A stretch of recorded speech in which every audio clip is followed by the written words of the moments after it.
Ka-Express, walang sinabi ang 41-point blowout. Ang panalong 87-46 ng Gilas Pilipinas laban sa Guam ay nagtatag ng isang bagong standard ng dominasyon sa FIBA World Cup Asian Qualifiers. Ang tanong ngayon ay hindi kung mananalo ba ulit ang Gilas sa rematch, kundi kung kakayanin ba nilang higitan ang intensity at margin ng panalo, lalo na't nasa home court sila ngayon.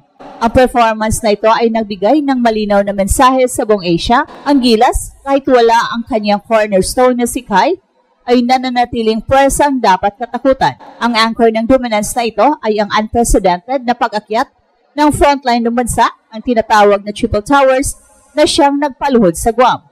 Ang tunay na dahilan kung bakit nanginginig na sa takot ang Guam ay hindi lamang sa final score, kundi sa stat na nagbigay ng Asian Qualifiers record sa rebounding.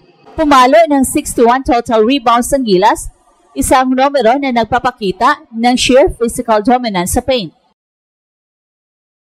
Ang formation ng Triple Towers, ang veteran leadership ni Junmar Fajardo, ang athleticism ni AJ Edo, at ang intensity ng bagong center na si QMB ay nagiging pader na hindi madaig ng Guam. Ang collective effort na ito ay nagpatunay na ang sistema ni Coach Tim ay effective at scalable. Kahit na nakatuan pa rin sa full recovery ni Kai bago siya bumalik sa active duty ng pambansang kupunan. Ang pagbabalik ng Gilas sa home court ay nagdudulot ng pressure sa Guam na kailangan nila maging mas aggressive at physical, ayon mismo sa pahayag ng kanilang coach na si AJ Calvo. Pero para sa Gilas, ang rematch ay pagkakataon para sa deep rotation na magbigay ng major impact. Inaasahang mas malawak ang gagamiting lineup ni Coach Tim upang mapanatili ang energy at bigyan ng exposure ang bawat player, tulad ni Kevin Cabao at Carl Tamayo. Ang focus ay hindi lang sa panalo, kundi sa execution ng plays at sa consistency ng defense na siyang naging cornerstone sa blowout win. Ang game plan ay malinaw, gamitan ng Triple Towers para ulitin ang rebounding mastery at hayaan ang mga guards na mag-deliver ng fast break points sa tulong ni Justin Brownlee. Ang 41-point demolition ng Gilas laban sa Guam ay nagtatag ng matibay na foundation para sa buong campaign para sa 2027 FIBA World Cup Asian Qualifiers.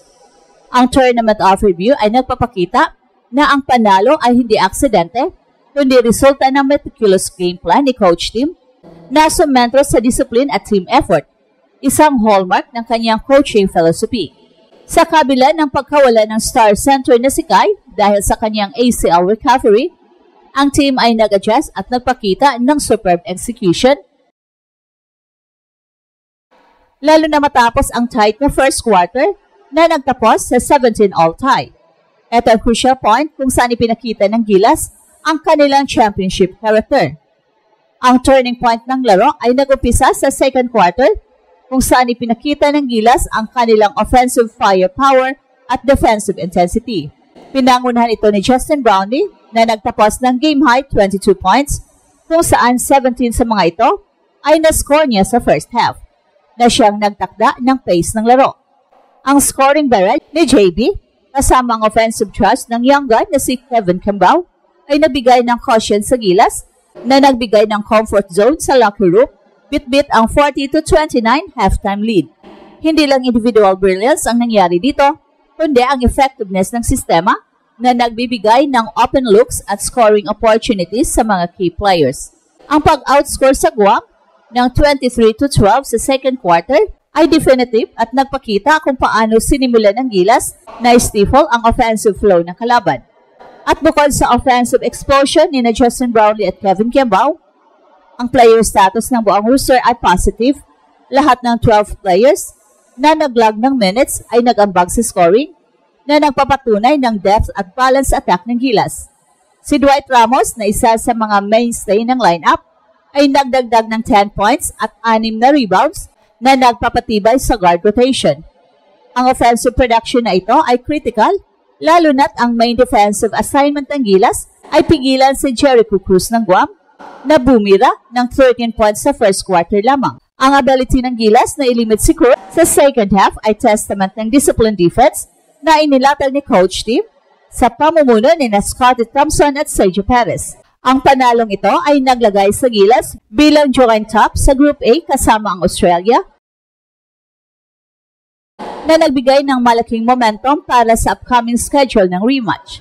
Ang away win na ito ay nagbigay ng invaluable experience sa mga young players at nagpatibay sa chemistry ng team. Ang crucial na focus ngayon ay ang home game mamaya, kung saan inaasang mas magiging intense ang defense ng Gilas at mas efficient ang offense sa harap ng passionate home crowd.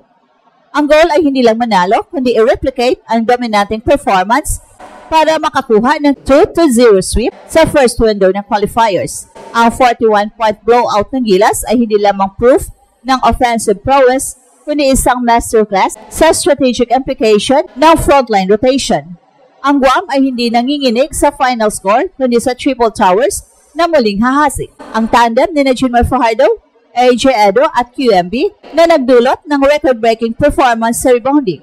At ayon sa official updates, nagtala ang Gilas ng historic 61 total rebounds laban sa 36 rebounds lang ng Guam, na nag-break sa dating Asian qualifiers record na 59 rebounds. Ang rebounding mastery na ito ang tunay na strategic difference na nagpahirap sa kalaban. Ang core ng Triple Towers ay nag-ambag ng combined 28 rebounds, Junmar at QMB na may 10 rebounds bawat isa at AJ na may 8 rebounds. Ipinakita ng rebounding breakdown na 20 sa 61 rebounds ay offensive boards na nagpatibay ng massive second chance points at nag-drain sa energy ng Guam. Wala man si Kai sa court dahil sa kanyang recovery, ang collective dominance na ito ay nagbigay ng assurance na ang size ng Gilas ay more than enough para manalo sa kategoryang ito.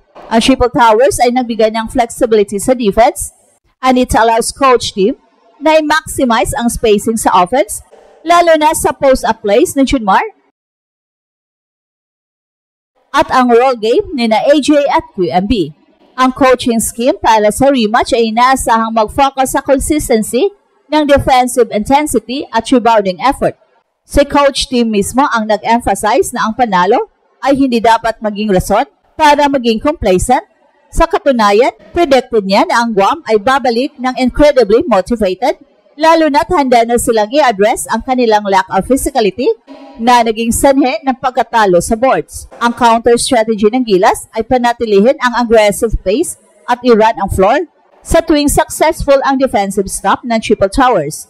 Ang strategic implication ay simple: kapag controlled ng Gilas ang boards at pace, ay mapipilitang mag-take ng low percentage shots at mabawasan ang stamina ng kanilang key players tulad ni na Jericho Cruz at Ty Wesley. At ito ang Express Info kung saan bawat kwento ginulat ang mundo. Don't forget to like and subscribe.